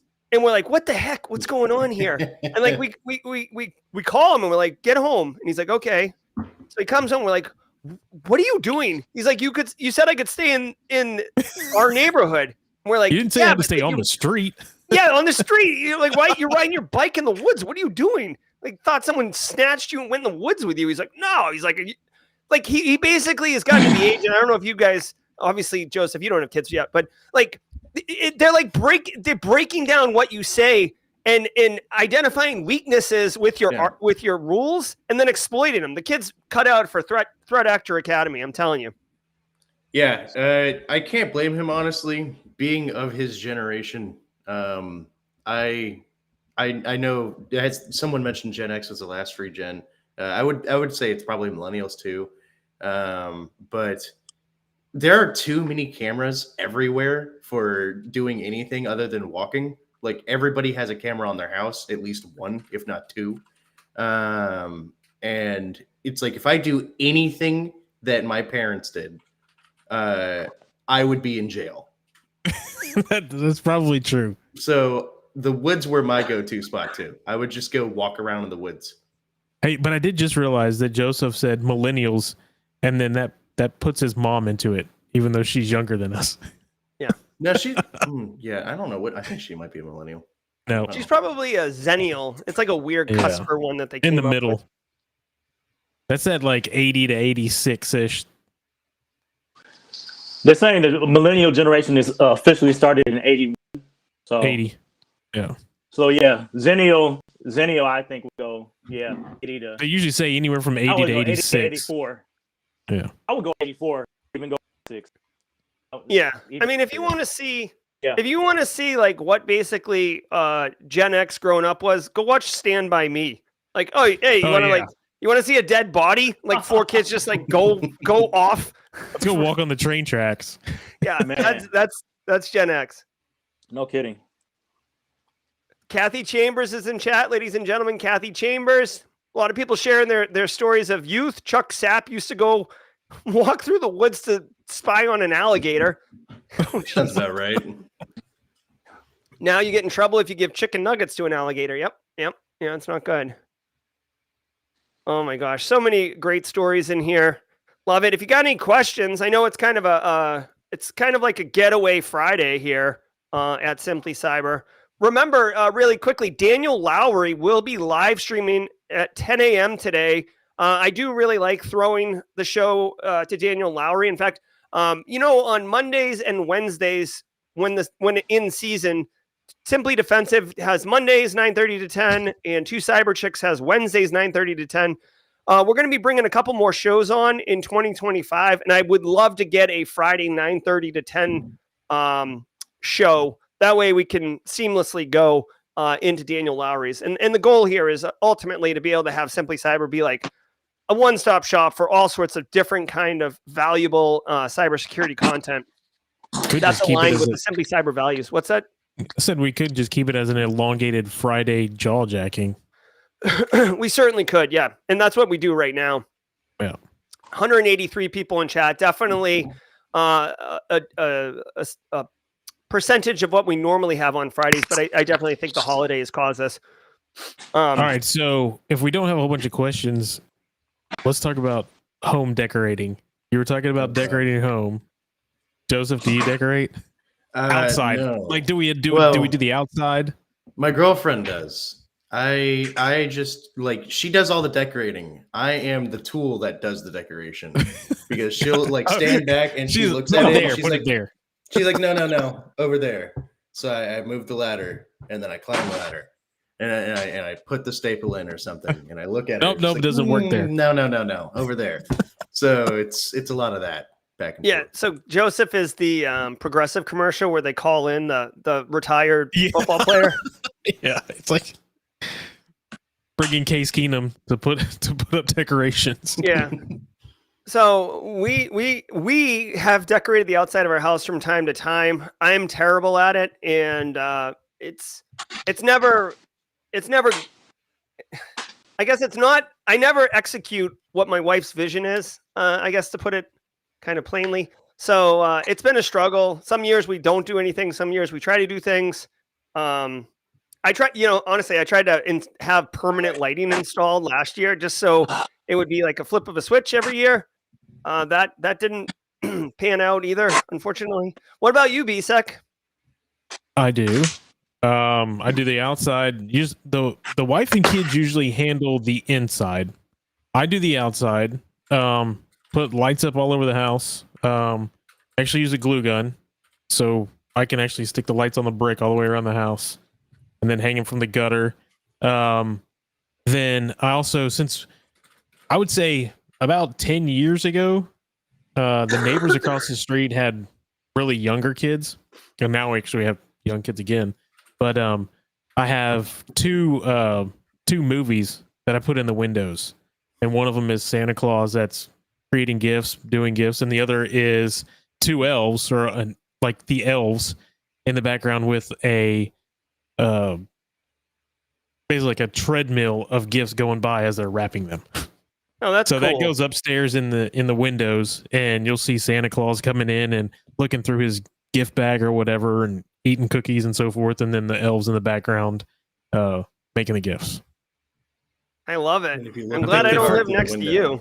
The first year we did it, so then the reason I did a lot of that was we had like a neighborhood. It was almost like a contest. Like let's have a lights contest, because it was a new neighborhood back then, and trying to get everybody to get lights up and so forth. And now everybody goes ham for not for Thanksgiving, but for Halloween, lights up everywhere, and then for Christmas they're doing the same thing. But I actually got like third place or something like that. Won something for the first year that we did this, because everybody's like, I think they called it the most technical house. I was like, well, I mean, surprise. Yeah. You got a Stream Deck going on there? No, I actually thought about taking like a 42-inch TV and turning it and having the Stream Deck so I could go back and forth. But I actually have a projector that goes in the window. So I built, just took a white sheet and built the outline of the window, staple it together, and then lift all the blinds and everything, so it shoots on the white sheet so you can see everything through the windows, as opposed to just a projector going through the window itself. I'm honestly kind of surprised you didn't do the lights sync to the music thing. No, I really never got into that, because that's a lot of work.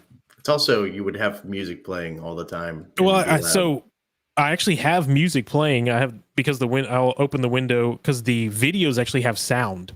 Oh, okay. So you'll actually hear throughout the neighborhood, you'll hear the ho ho ho type of stuff from the Santa Claus video, and we play music and so forth. But I love it. Very technical, very cool. I do like to see it. Honestly, I don't know. You know what I can do? I can get behind the fact that people are starting to put their tech out in like October now. Like, it's so much work that you might as well get your the value of the time. Yeah, you can't put that out though. Not in October.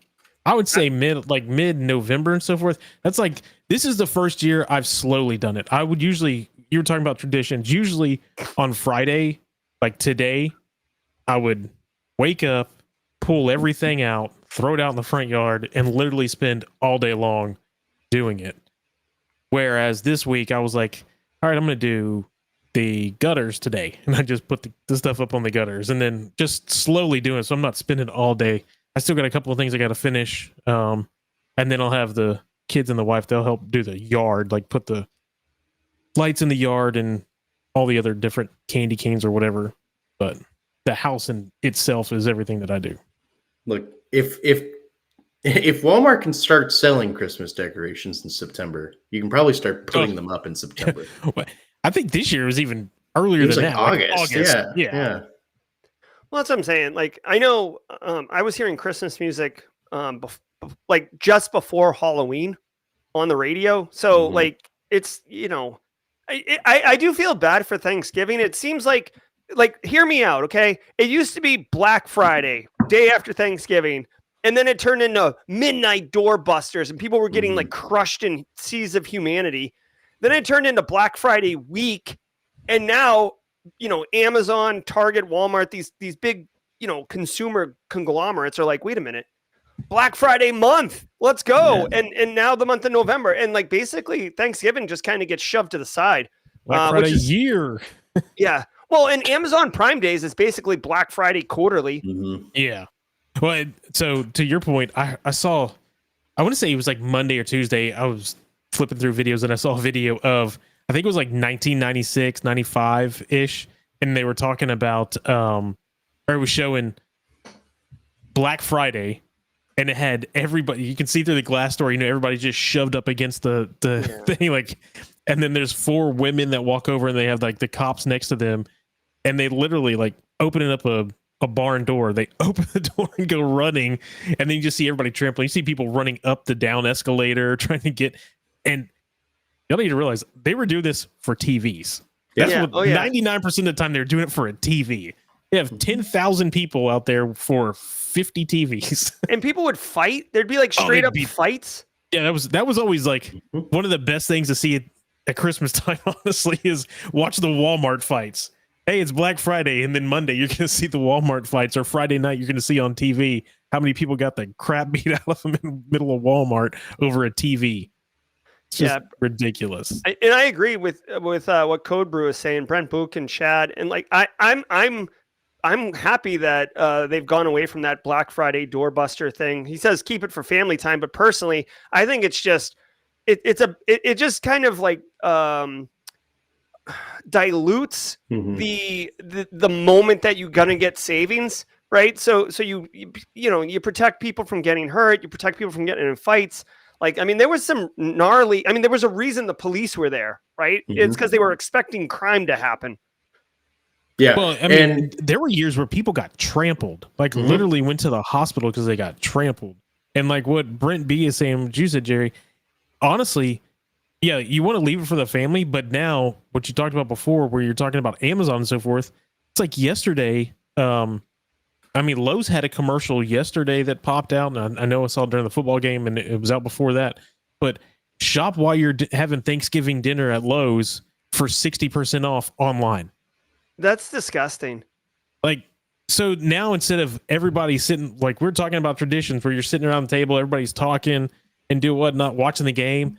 Now they want everybody to sit there on their phones and shop. Like. We do that every single day, like just like Brent said. This is supposed to be like family time, hanging out, having fun.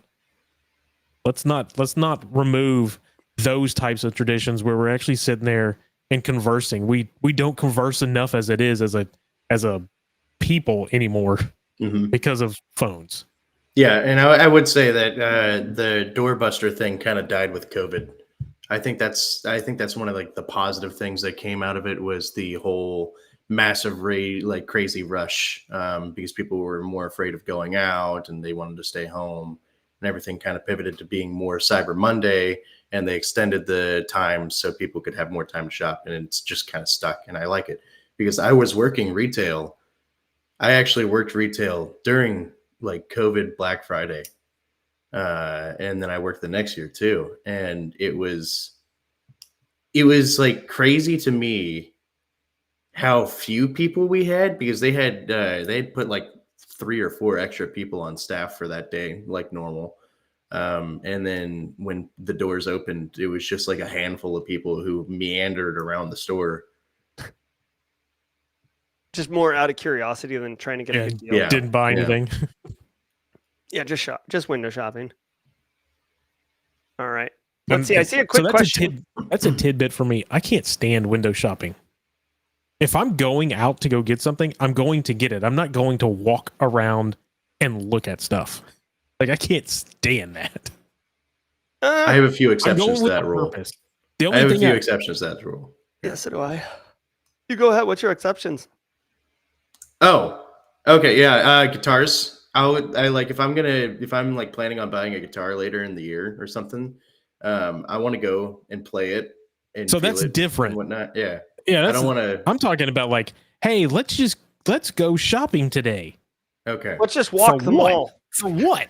Like, what are we gonna go? What are we looking for? And then like we'll get out, and I'm like, why are we here? What are we looking for? Oh, we're just gonna look around.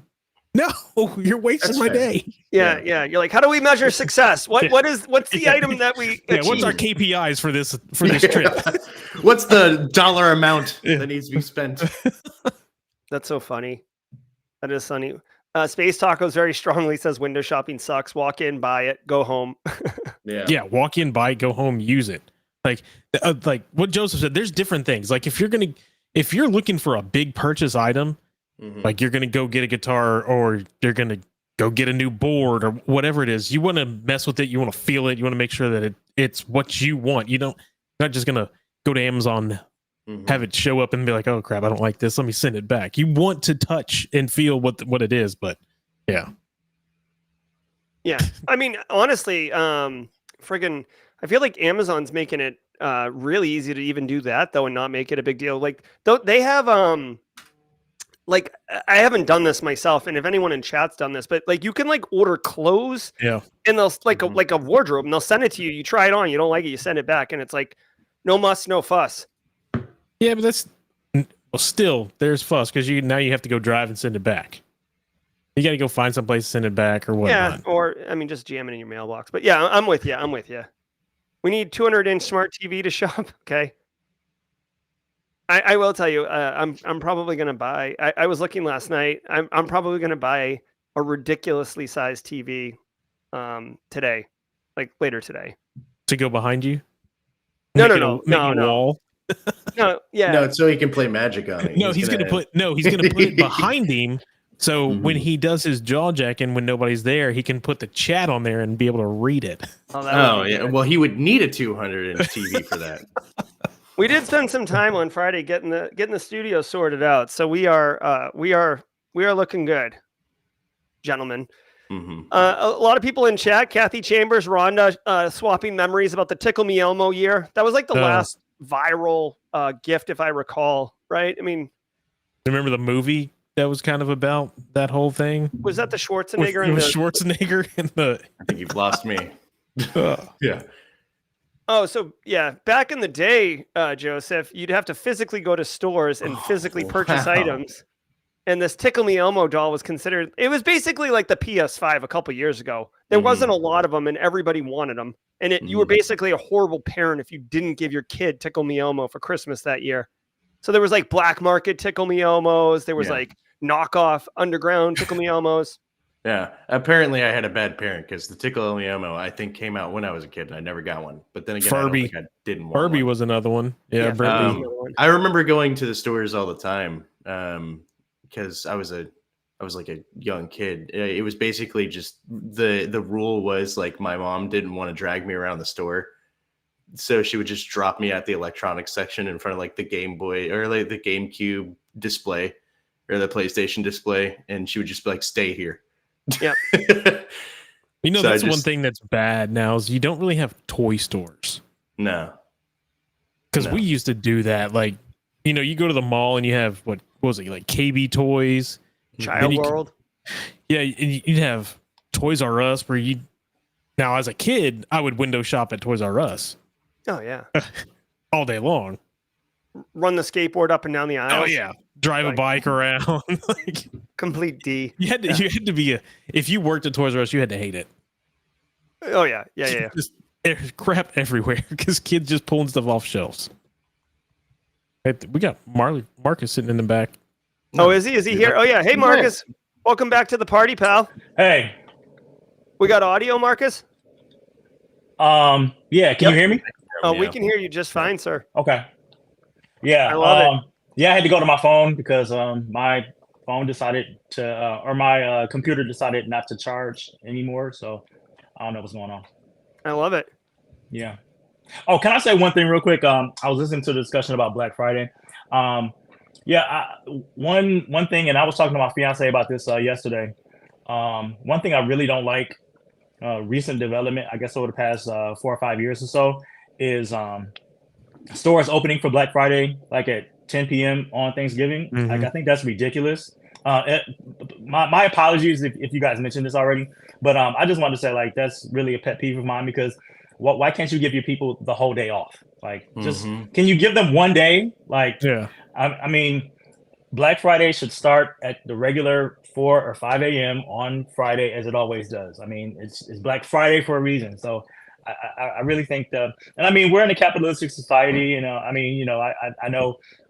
Everybody wants to get every dollar possible, but I just feel like people should have at least one day, you know? Oh yeah, no, it is problematic of capitalism. Like, you know, I always say capitalism, there's a lot of good to it, but there's a lot of, you know, downside to it as well. Mr. Wednesday says, who is Marcus? So Marcus Kyler, Marcus, you want to give us 15 seconds? This guy right here? Yeah. So I'm gonna self gloss myself right now. I want to say that I'm the voice of the people, and I say that I'm the voice of the people because I'm not too much different from any of you listening to or watching the broadcast on a daily basis. I know just enough to know a little bit more than a novice, but I'm not super technical yet to where I can wax deep on like a whole bunch of stuff like BSEC can and even Casually Joseph at this point. But I'm learning, I'm growing. I listen to jaw jacking and I'm getting tips and tricks every single day, just like all of you. And I actually got into this field.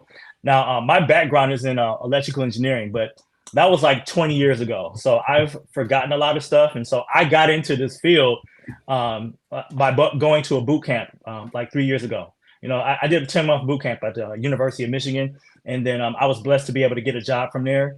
And I say I really am blessed because I kind of think, unfortunately, that we're kind of coming out of, if we're not already completely out of the boot camp era. I know a lot of people are still doing the boot camps, but I don't think they're very successful anymore just because the job market has changed. And I think a lot of boot camps moving forward are going to really have to switch things up in order to in order to really prepare people to have any kind of opportunity to be successful in the job market. A lot of boot camps, and even the one I went to, it was an 11-course boot camp over the course of 10 or 11 months. And it was a lot of different courses, like surveying the entire field of cybersecurity. I feel like now for boot camps to really be successful, they're going to have to hone in. You're going to have to hone in on like a specific area. Like if you want to have a 10-month boot camp on GRC, or if you want to have a 10-month boot camp specifically on like network engineering. That's not you want to have a 10-month boot class. Yeah, that's a course now. Well, absolutely. But I think that really these programs are going to have to hone in and really develop in one lane in order to be successful. Because even what I did, I don't think that that's really going to prepare most people these days, especially how the market has shifted. So here's what I would say: boot camps in themselves, and I've gone round and round over this over the last 5 years or so. Boot camps can be good depending on what it is and what they're teaching. Some boot camps fly through stuff so fast, and they're just there to get you enough knowledge by the end of the week to be able to pass whatever certification is. And the problem with that is that's great. Now you're certified, but you can't do anything with that because you don't know what the hell you just did over the last week. That's number one. What I've seen, what I see transitioning now is I see that those boot camps are now being prolonged. They're not just a 1 week. There's like, hey, we're going to do one on a Saturday for the next 10 weeks. I don't know if you get the same type of ROI out of that as the people that are doing it. And I think that's where it is. Like if they can get 20 people to go do a boot camp for $4,000, you're talking $80,000 a week. Boom, boom, boom, over and done with, right? But if now that $80,000 is spread over 10 weeks, now you've kind of lost some of that money. You've lost money in that sense. I think it's better for the person going to the boot camp to be sitting there for 10 weeks, and the first week or the first, day that you're doing it, you're going through a full chapter, understanding and learning, and then the next week and so on, as opposed to just shoving it all in, and then at the end of it going, hey, these are the type of questions you're going to get. You got 100 questions. Let's see if we can't knock out like 80 of these questions so you can pass this test. Yeah, there's no retention. There's zero retention. And that's why when a lot of people nowadays will go, quit chasing certifications, chase the knowledge, because it used to be a lot. And I know Josh Mason says this a lot. We used to talk about this in chat a lot. Was you have the paper pushers, you have people that just have search just galore. You see 80 different acronyms behind their name, but then when you actually go talk to them about the stuff, they don't know a lot of it because all they did was do a boot camp, do something to grab that knowledge for that week, and then it's never put forward or done. They never do anything with it unless they're just trying to get a job for something. And then of course when you get the job, you don't know what you're doing. Now you've Now you kind of fluffed yourself into a job. So for me, like what Marcus was saying, you have to retain the knowledge. Getting the certification just proves that you passed the test. It doesn't mean that you've retained the knowledge or that you can do it. And I want everybody to remember that in 4 minutes, 18 seconds, Daniel Lowry is going to be going live, and we'll join him as a Simply Cyber community raid if you'd like to join us. He's always doing this every Friday at 10 a.m., and it's been really nice. Plus, Daniel Lowry is just a great person, and we are looking forward to that. Let me go ahead and move that off stage. So we got a couple minutes here. Final thoughts. This was fun. I kind of expected it to be more, I don't know, like cathartic's not the right word, but more of community and social than so much AMAs on today's jaw-jacking segment, and that's actually what happened, and I love it. Definitely appreciate the Friday panels. Marcus, thank you. BSEC, thank you. Casually Joseph, thank you.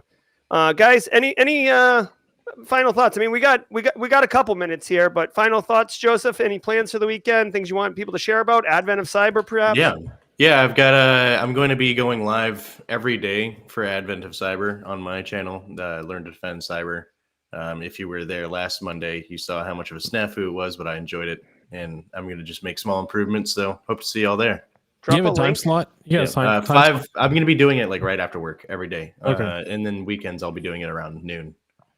Okay, so 5 p.m. Monday through Friday, noon Saturday, Sunday. Drop a link and I'll pull it up so people can see that. Marcus, anything going on this weekend or anything coming up you want to share? Really not too much happening this weekend. Michigan plays Ohio State tomorrow, so that's always good. Yeah. Go Blue. That's a big one, absolutely. I mean, outside of that, man, the biggest thing I got going on right now is just getting ready for this wedding. The wedding's going to be May 25th, 2025. So obviously looking forward to that. And besides that, just working to try to be just 1% better at my job every single day. My 2-year mark will be in January, actually, for the position I'm in now. When I got hired to this position, it was originally designed to be kind of a 2-year role, and then we're just praying for promotion from that. Basically, my title is Associate Incident Response Case Manager. So we're just praying that in January that I will lose the associate title and we'll just become a full incident response case manager, and we'll just continue to move forward from there. So just kind of preparing to level up and get to that point. So that's kind of all that's going on right now. I love it. Congratulations on the engagement and the wedding planning and the career. You're crushing it, Marcus. Very inspirational for many in chat. Appreciate it. Yeah, no problem. BSEC, what's cracking? What you got going on? 10 seconds. Last night I worked on, I know Jerry's seen it, mods have seen it, and then I worked last night with Agent 57. I went live, did some testing. I'll be doing Advent of Cyber. I have a whole Christmas setup for it. But I think I'm going to push it and do it on YouTube and not on Twitch because it'll be more of a business type of thing. So that'll be coming out. That's why I wanted to make sure I wasn't stepping on Joseph. I'll probably do mine later in the night, 7 or 8 o'clock. All right. I just want to get mine done before dinner. Yeah. Drop a link for it, BSEC, so I can share that with everybody. Okay. And just so you know, I have seen BSEC's Advent of Cyber profile or seen like what his stream is going to look like. That Hansel's so hot right now. It's very hot. It is very hot. So we've got Casually Joseph's channel doing Advent of Cyber, 5 p.m. weekdays. We've got DJ BSEC doing his Advent of Cyber a little bit later in the evening. So a little something for everyone. Reminder that I had the distinguished opportunity and privilege to do 2 rooms of Advent of Cyber this year. So you can, if you're playing, you'll see me a couple times in there. Let me go ahead and drop this link in chat. You can see it. This is DJ. Wait, hold on. That is not me. That's Daniel. That's DJ BSEC. So this is his channel. I'll drop this in chat as well. So DJ BSEC, go subscribe and check him out. You're going to be happy that you did. And then here we go. Daniel Lowry is live. So let's go ahead and jump over there. Ladies and gentlemen, this has been Jaw Jacking. Have a happy weekend. Be well, everybody. Enjoy the family. Much love. Until next time, y'all, stay secure. Let's go.